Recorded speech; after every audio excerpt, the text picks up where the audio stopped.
हरे कृष्ण। हमने देखा किस प्रकार से धृतराष्ट्र ने पांडवों को और कुंती को बुलाया और सारे कौरव और पांडव एक दूसरे से मिले। कुंती गांधारी से मिली और द्रौपदी दुर्योधन की पत्नी लक्ष्मणा से मिली और युधिष्ठिर और पांचों पांडव धृतराष्ट्र से मिले। विदुर उनको लेके गए and finally Dhritarashtra agreed on his own self. He bagged forgiveness for whatever they had gone through and he said कि मैं आपको हाफ द किंगडम ऑफर करता हूँ और आप ये खांडव प्रस्थ का जो भाग है उसे ले लीजिए और उस पर राज्य कीजिए। जैसे धृतराष्ट्र ने ये कहा, विदुर और भीष्म ने एक दूसरे को देखा लेकिन दोनों कुछ भी नहीं बोले। कृष्ण ने जब ये सुना तो वो मंद मुस्काए। युधिष्ठिर एक बढ़िया कर्मयोगी की तरह, यस आप जो बोलेंगे ठीक है। युधिष्ठिर जानते थे, भीष्म भी जानते थे, विदुर भी जानते थे और कृष्ण भी जानते थे कि ये जो खांडव प्रस्थ का भाग है हस्तिनापुर का, वो हालांकि टेक्निकली हाफ द किंगडम है, एरिया बहुत बड़ा है, लेकिन वो केवल जंगल और मरुस्थल था। वहां पे लोग रहते ही नहीं थे। तो जंगल और मरुभूमि युधिष्ठिर को देख करके धृतराष्ट्र ने कहा था ये आधा राज्य आपका है।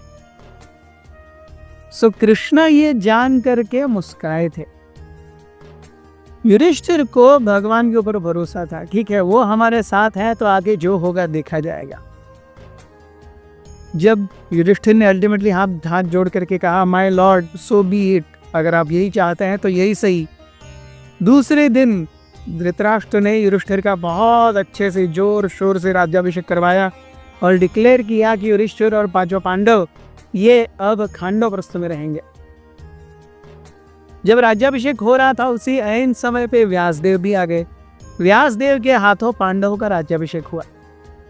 राज्याभिषेक होने के बाद में बहुत ऐश और ठाट से पांडवों की पूरी सेना निकली और खांडव प्रस्थ की ओर गई। खांडव प्रस्थ में जाने के बाद में व्यासदेव भी उनके साथ हो लिए। व्यासदेव की मदद से युधिष्ठिर ने एक अच्छा स्थान चुना जहां पर एक नगर बसाया जाए। वहां पर बहुत सारे यज्ञ अनुष्ठान होने तक रुका गया और यज्ञ अनुष्ठान होने के बाद में सारे देवताओं को वहां पर बुलाने के बाद में कृष्ण ने रथ पर बैठ करके ही इंद्र को वहां बुलाया और इंद्र से कहा कि यहाँ पर ऐसा राज्य बनाओ जो आपकी अमरावती से भी ज्यादा सुंदर हो। इंद्र ने सुना लेकिन थोड़े हक्के बक्के रह गए, लेकिन अब भगवान है, आदेश है, सो बी इट। उन्होंने अपने देवशिल्पी विश्वकर्मा को बुलाया। विश्वकर्मा ने देखते ही देखते खांडव प्रस्थ में एक ऐसी नगरी बसा दी जो इतनी सुंदर थी कि इंद्र भी उस खांडव प्रस्थ को देख करके और विश्वकर्मा की कला को देख करके वो मन में सोचने लगे यार ये इतना मेहनत तो अमरावती में नहीं करता, यहाँ भी उसने बहुत मेहनत की है। It was exquisitely beautiful. हर जगह पर सुंदर सुंदर पानी के तालाब थे, उसमें फव्वारे लगे हुए थे, उसमें कमल थे और हंस यहाँ इतस्ततः घूम रहे थे।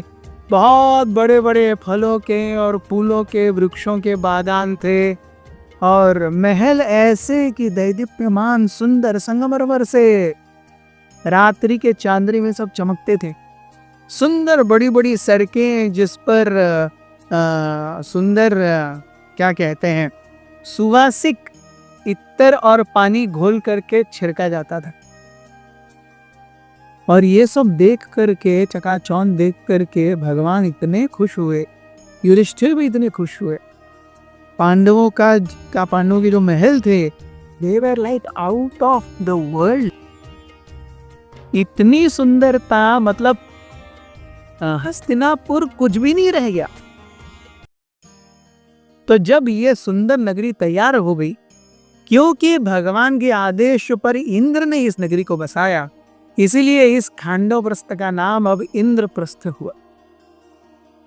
सो इंद्रप्रस्थ की महानता और सुंदरता देख करके, उसका नए रम्य वातावरण देख करके वहां पर धीरे धीरे क्षत्रिय आए और फिर अपना कारोबार करने के लिए वैश्य आए, उनकी सेवा करने के लिए शूद्र आए।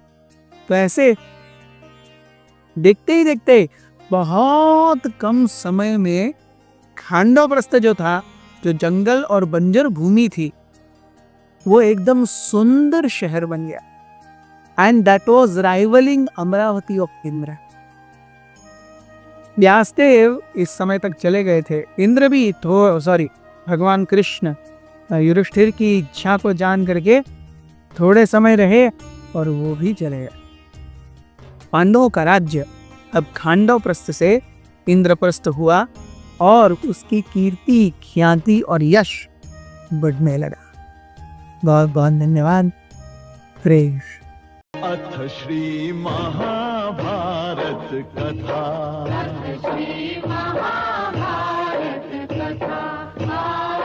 महाभारत कथा